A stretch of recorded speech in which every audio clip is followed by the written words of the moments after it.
দেশবাসী আসসালামু আলাইকুম। আবার লাইভে আসলাম একটা অভিযোগ নিয়ে।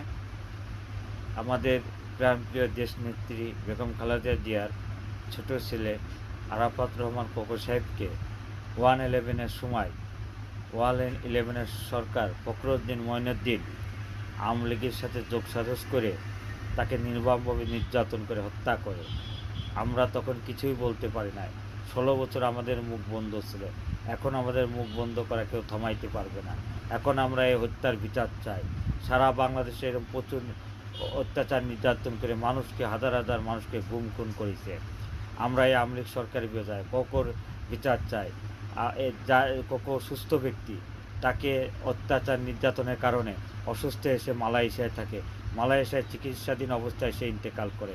আমরা এর দ্রুত বিচার চাই এই নির্মম হত্যাকাণ্ডের।